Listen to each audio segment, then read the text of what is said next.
ಆದರೂ ಸಹಿತ ಮನುಷ್ಯ ಅದನ್ನ ಮರೆತು ಬದುಕಾಕತ್ತ. ಹಾಗಾಗಿ ಬಹಳಷ್ಟು ಮಂದಿ ಕ್ಯಾನ್ಸರ್ ಆಗೋರು ನೋಡ್ರಿ. ಕರೋನಾ ಟೈಮ್ದೊಳಗೆ ಎಷ್ಟೋ ಮಂದಿ ಕರೋನಾಕ್ಕೆ ಬಂದು ತುತ್ತಾಗಿ ಸತ್ತಾರಂತ ಅಂತೀವಿ, ಆದ್ರೆ ಕರೋನಾಕ್ಕಿಂತನೂ ಹೆಚ್ಚಿನ ರೇಷದೊಳಗೆ ಕ್ಯಾನ್ಸರ್ ಆದವ್ರು ಸಾಯಕತ್ತ ನಮ್ಮ ನಾಡಿನೊಳಗೆ. ಯಾಕ ನಮಗ್ ಅನಿಸ್ಬೋದು ಇಟ್ಟು ತಂಬಾಕು ನಾವ್ ಇಟ್ಕೊಂಡ್ರೆ ಏನ್ ಹಾಕಿದ್ರಿ ಬಾಯಾಗ ಅಂತ ನಾವು ಅನ್ಕೋತೀವಿ ಅಷ್ಟೇ. ಬಟ್ ಇದ ತಂಬಾಕುನ ಇಟ್ಕೊಂಡು ಇಷ್ಟ ಕೊಳತು ಎಷ್ಟೋ ಮಂದಿ ಗಂಟಲ್ದಾಗ ಆಹಾರ ಹಾಕೊಂಡು ಜೀವನ ಮಾಡ್ಕೊಂಡು ಎಷ್ಟೋ ಮಂದಿ ಸಾವು ಬದುಕಿನ ಮಧ್ಯದೊಳಗೆ ಹೋರಾಡಕತ್ತಾರೆ. ಇವತ್ತು ಹೆಂಗ್ ನೇಮ ಹಾಕೊಂಡು ಚಟ ಬಿಟ್ಟಿರಿ, ಆ ತಾಯಿ ಹತ್ರ ಒಂದ್ ಸಂಕಲ್ಪ ಮಾಡ್ಕೊಂಡು ಈ ಪರಮಾತ್ಮ ನಾನು ಕೊಟ್ಟಿದ್ದು ಎಷ್ಟು ಚಲೋ ಜನ್ಮ ಕೊಟ್ಟನಂದ್ರೆ ಮನುಷ್ಯಗೆ ಆಯುಷ್ಯ ಎಷ್ಟ್ರಿ ಗಟ್ಟಿ ಹೇಳ್ಬೇಕು ನೀವು. ಆಯುಷ್ಯ ಎಷ್ಟು? ನೀವ್ ಯಾರು ಗಟ್ಟಿ ಅನ್ನವಲ್ರಿ 100 ಅಂತೇಳಿ. ಯಾಕಂದ್ರೆ ನಿಮ್ ಪಕ್ಕ ಗೊತ್ತಾಗೈತಿ ಕಣ್ಣಿ ಮೇಲೆ ಬರದಾನ ಪರಮಾತ್ಮ 100 ಇಯರ್ ಅಂತ, ಬೆನ್ ಮೇಲೆ ಒಂದ್ ಸಿಕ್ಕ ಹೋಗ್ತೇನೆ ನೋ ಗ್ಯಾರಂಟಿ ಅಂತ. ಯಾವಾಗ ಹಾರ್ತಾವ್ ಹೇಳಕ್ ಆಗುದಿಲ್ಲ. ಹಾರೋದಕ್ಕಿಂತ ಮುಂಚೆ ಹೇಗಿರ್ಬೇಕು ಅಂದ್ರೆ ಇಲ್ಲಿ ಇದ್ದಂಗ ಇರ್ಬೇಕು, ಇಲ್ಲಿ ಇಲ್ಲಾರ್ದಂಗ ಇರ್ಬೇಕು. ಎಲ್ಲಾರ ಮುಂದೆ ಇದ್ದಂಗ ಬಿಡುದಿಲ್ಲ, ಇದ್ದಂಗೂ ಇರ್ಬೇಕು, ಅವ್ರ ಮುಂದೆ ಇಲ್ಲಾರ್ದಂಗೂ ಇರ್ಬೇಕು. ಆ ತಾಯಿ ಸುಮ್ಮನೆ ಕರೀತಾಳ, ಒಂದ್ ದಿವಸ ಎದ್ದು ಹೋಗುವಂಗಿರ್ಬೇಕು. ಎದ್ದು ಹೋಗೋ ಮುಂದೆ ಹಂಗ ಹೋಗಂಗಿಲ್ಲ, 4 ಮಂದಿ ಮನಸ್ಸು ಗೆದ್ದ ಹೋಗ್ಬೇಕು. ಅಂದ್ರೆ ಮಾತ್ರ ನಮ್ಮ ಜೀವನ ಸುಂದರ ಆಕೈತಿ, ಹೊರತಾಗಿ ಎಲ್ಲದನ್ನು ಸುಂದರ ಆಗ್ಲಿಕ್ಕೆ ಸಾಧ್ಯ ಇಲ್ಲ. ಇಲ್ಲಿ ಕುಂತವ್ರು ಎಲ್ಲಾರು ಒಂದ್ ದಿವಸ ಎಕ್ಸ್ಪೈರ್ ಆಗೋರೇ. ನಾನು ಹಿಡ್ಕೊಂಡು ಹೇಳ್ತೇನೆ. ನಾನು ಮತ್ತೆ ನೀವು ಸ್ವಾಮಿಗಳು ನೀವೇನು ಸಾಯಂಗಿಲ್ಲ ಅಂದಿದ್ದೀನಿ, ನಾನು ಹೋಗೋಣ. ಕಾರಣ ಎಂದ್ ಎಕ್ಸ್ಪೈರ್ ಆಗ್ತೀವಿ ಅನ್ನುವಂಥದ್ದು ಯಾರಿಗೂ ಗೊತ್ತಿಲ್ಲ. ಬಟ್ ಎಕ್ಸ್ಪೈರ್ ಆಗೋದಕ್ಕಿಂತ ಮುಂಚೆ 4 ಮಂದಿ ಇನ್ಸ್ಪೈರ್ ಆಗಿ ಸಾಯೋದೇನೈತಲ್ಲ, ಇದು ನಿಜವಾದ ಬದುಕು ಅನ್ನುವಂಥದ್ದನ್ನು ನಾವೆಲ್ಲ ಅರ್ಥ ಮಾಡ್ಕೋಬೇಕಾಗ್ತದೆ. ಕೊಟ್ಟ ಅವಕಾಶವನ್ನು ಉಪಯೋಗ ಮಾಡ್ಕೊಳ್ರಿ. ಯಾರ ಕೊಟ್ಟಾಗ ಮಕ ಕಟ್ಕೊಳಕ್ ಹೋಗ್ಬೇಡ್ರಿ. ಮತ್ತೊಬ್ಬರು ಕೊಟ್ಟಾಗ ಮಕ ಕಟ್ಕೊಂಡು ಬದುಕುವಷ್ಟು ಮೆಟ್ಟಿಗೆ ಜೀವನ ಅಂತೂ ದೊಡ್ಡದಿಲ್ಲ. ಯಾರು ಕೊಟ್ಟಾಗ ಅಷ್ಟು ಮಕ ಕಟ್ಕೊಳ್ಳೋರು? ನಮ್ಮ ಮಂದಿ ನೋಡ್ರಿ ನೀವು, ಅವ ಡಾಕ್ಟರ್ ಹೇಳ್ಯಾನ ಮಾತು ಬಂದಾಗೈತಿ ಮನೆಗೆ ಕರ್ಕೊಂಡು ಹೋಗ್ರಿ ಅಂತ ಹೇಳ್ತಾರ. ಮಾತು ಬಂದಾಗೈತಿ ಮನೆಗೆ ಕರ್ಕೊಂಡು ಹೋಗ್ಬಿಡ್ರಿ, ಯಾರು ಮಾತಾಡ್ಸಕ್ ಬಂದವ್ರು ಬರ್ತಾರ ಅಲ್ಲೇ ಹೋಗೇ ಬಿಡ್ತಾರ ಅಂತ. ಮಾತು ಬಂದಾದ್ಮೇಲೆ ಊರಾಗ ತಂದಾರ ಅನ್ನೋ ಸುದ್ದಿ ಗೊತ್ತಾತಂದ್ರ ಹಳೆ 1-2 ಬಿಸ್ಕಿಟ್ ಪುಡ್ಕ ಹಿಡ್ಕೊಂಡು ಬತ್ತಿದ ಬಾಳೆಯನ್ನು ಹಿಡ್ಕೊಂಡು ಊರಿನ ಮಂದಿ ಕಾಲೋದಾಗ ಹೇಳ್ತಾರ. ಇವ್ರು ಹೋಗೋ ಮುಂದೆ ಎದಕೊಂಡಿದ್ದಿ? ಮಾತಾಡ್ಸಕ್ ಹೊಂಟಿದ್ನಿ. ಮಾತಾಡಿದ್ದೇನೋ ಮಾತು ಬಂದಾಗಿ.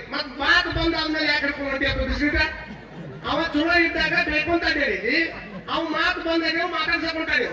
ಮತ್ತ ಅವನರ ಎಂದೂ ಬರ್ಲಾರ್ದ ನನ್ನ ಮನೆ ಕಡೆ ಬರಾಕತ್ತಾನ, ಇವತ್ತನ್ನು ನೋಡಿ ನಕ್ಕೊಂತ ಪ್ರಾಣ ಬಿಡ್ಬೇಕಂತ ಅವ್ನು ವಿಚಾರ ಮಾಡ್ಬೇಕಲ್ಲ.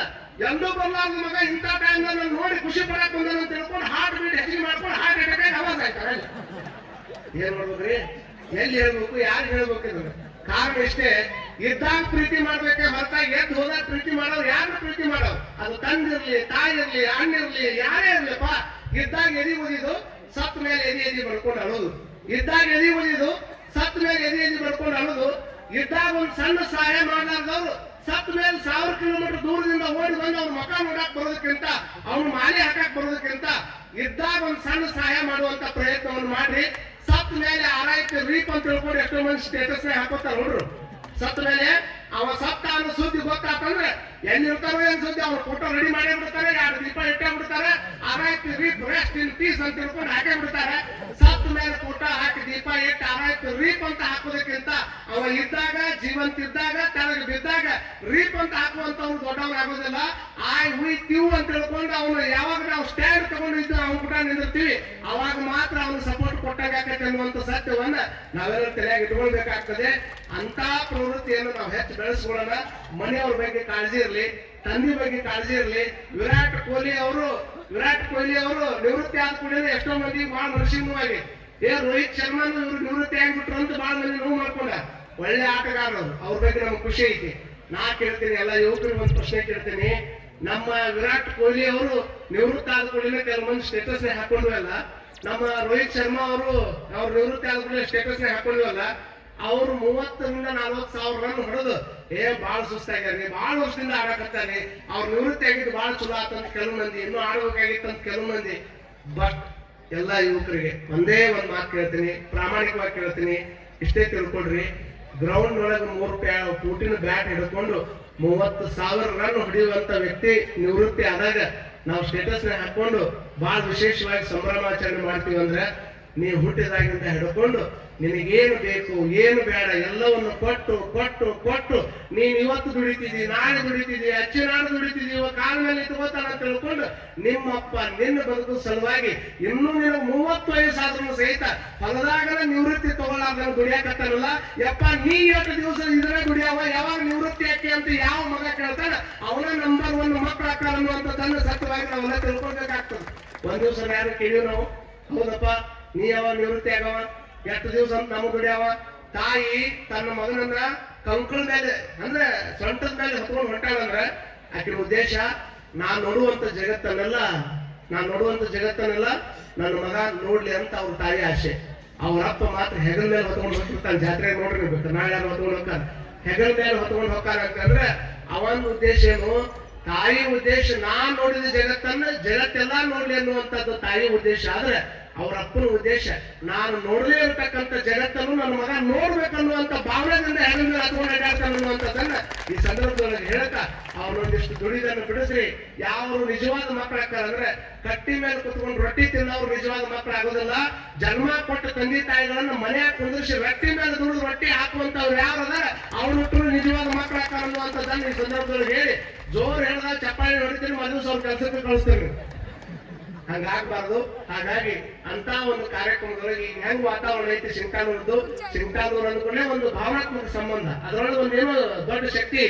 ಎಲ್ಲಾರು ಕೂಡ್ಕೊಂಡು ಇಂತ ಒಂದು ಕಾರ್ಯಕ್ರಮ ಮಾಡಿ ಬಹಳ ಚಂದ ಜಾತ್ರೆ ಮಾಡಿರಿ. ಆ ತಾಯಿ ಆಶೀರ್ವಾದ ನಿರಂತರವಾಗಿರ್ಲಿ. ತಾಯಿ ಎಲ್ಲ ಕೊಟ್ಟಾಳ, ಕೊಟ್ಟು ಮರ್ತಾಳ, ಏನು ಕೊಟ್ಟಾಳ ಅಂತ ಮಾಡಿರಿ ನೀವು. ಈ ಒಂದು ಲೈಟ್ ನಿಮ್ದು ಬಿಲ್ ಬರ್ತೈತಿಲ್ಲ, ನಾಳೆ ಬಿಲ್ ಬರ್ತೈತಿ ಬಂದಿರುತ್ತೆ ನಿಮ್ ಮನೆಯಾಗ ಲೈಟ್ಗೆ ಇದಕ್ಕೆ ಎಲ್ಲದಕ್ಕೂ ಬಿಲ್ ಬರ್ತದ ನೋಡ್ರಿ. ಈ ಲೈಟ್ ಬಿಲ್ ಕಟ್ತೇನೆ, ಮನೆ ಮುಂದೆ ನೀರು ಬಂದ್ರೆ ಬಿಲ್ ಕಟ್ತೇನೆ, ಹಳ್ಳಿನ ಹಂತೈತಿ ಅದನ್ನ ತಗೊಂಬಂದ್ ಮನೆ ಮುಂದ್ ಬಿಟ್ರೆ ಪಂಚಾಯತ್ ಅವ್ರ ಬಿಲ್ ಕಟ್ಟಬೇಕಲ್ಲ. ಪಂಚಾಯತ್ ಅವ್ರಿಗೆ ಅದಕ್ಕೆ ಬಿಲ್ ಕಟ್ತೀರಿ, ಲೈಟಿಗೆ ಬಿಲ್ ಕಟ್ತೀರಿ, ಭೂ ಬಾಡಿಗೆ ಬಿಲ್ ಕಟ್ತೀರಿ. ಮತ್ ದೇವಿಗೆ ಯಾವ ಬಿಲ್ ಕಟ್ಟವ್ರು? ಬರೀ ಗ್ಯಾಸ್ ತಗೊಂಡ್ ಬಂದ್ರೆ ಒಂದ್ ಗ್ಯಾಸ್ ತಗೊಂಡ್ ಬಂದ್ರೆ 1000-1500 ರೂಪಾಯಿ ಹೇಳ್ತೀರಿ. ಎಷ್ಟು ವರ್ಷದಿಂದ ಇಷ್ಟು ಗಾಡಿ ಕೊಟ್ಟರು. ವೆಂಟಿಲೇಟರ್ ನೆಗಿದ್ರು ನೋಡ್ರಿ ನೀವು, ವೆಂಟಿಲೇಟರ್ ನೆಗಿದ್ರಿ ಅಂದ್ರೆ ಅದ್ರಾಗ ಸುಮಾರು ಒಂದ್ ತಾಸಿಗೆ ಇಷ್ಟು ರೊಕ್ಕ ಹಚ್ತಾರ ವೆಂಟಿಲೇಟರ್ನೇ. ಇಷ್ಟ ಹಾಕೊಂಡ ಮಂದಿ ಎಟ್ ಟೈಮ್ ಉಸಿರಾಟ ಮಾಡಾಕತ್ತೀವಲ್ಲ, ಒಂದ್ಸಲ ಉಸಿರು ತಗೋತೀವಿ, ಉಸಿರು ಹೊರಗೆ ಬಿಡ್ತೀವಿ. ನಾ ಗಳಿಸಿದ್ ಯಾಕೆ ಕೊಡ್ಬೇಕ್ರಿ ಅಂತ ಬಾಳ ಮಂದಿ ಅಂತಾರ. ಮತ್ತೆ ಉಸಿರು ತಗೊಂಡಿದ್ ಹೊರಗೆ ಯಾಕೆ ಬಿಡ್ತೀವಿ? ನಾ ಗಳಿಸಿದ್ ಯಾಕೆ ಕೊಡ್ಬೇಕ್ರಿ ನಾವ ಉಸಿರು ತಗೊಂಡಿದ್ ಹೊರಗೆ ಯಾಕೆ ಬಿಡ್ತೀವಿ? ಹಿಡ್ಕೊಂಡ್ ಕುಂದ್ರಲ್ಲಿ 2 ನಿಮಿಷ ಹಿಡ್ಕೊಂಡ್ ಕುಂದಿರ್ತೀವಪ್ಪ. 1 ನಿಮಿಷ ಹಿಡ್ಕೊಂಡ್ ಕುಂತಿ ಅಂದ್ರೆ ಯೋಗಿ ಅಂತಾರ. ಮತ್ 1 ನಿಮಿಷದಾಗ ಹಿಡ್ಕೊಂಡ್ ಕುಂತಿ ಅಂದ್ರೆ ಹೊತ್ಕೊಂಡು ಹೋಗ್ತಾರ ಅಟ. ಇದ್ರೊಳಗೆ ವಿಚಾರ ಮಾಡ್ಕೋಬೇಕು. ಆ ತಾಯಿಗೆ ಬಿಲ್ ಕಟ್ಟುವಂತ ಅವಶ್ಯಕತೆ ಇಲ್ಲ.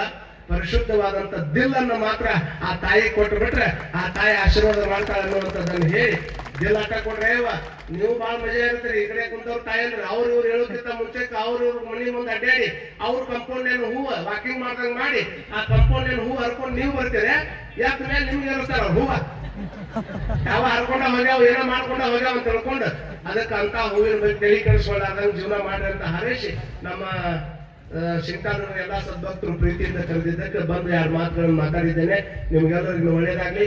ನಾ ಯಾರ್ಯಾರು ಹೇಳ್ತೀನಿ ಪಟ ಚಪ್ಪಾಳಿ ಹೊಡಿಬೇಕು. ಈಗ ಯಾರು ಹೊಡಿಬೇಕು ಅಂದ್ರೆ ಇನ್ನೂ ಹೇಳಿಲ್ಲ ನಾನು.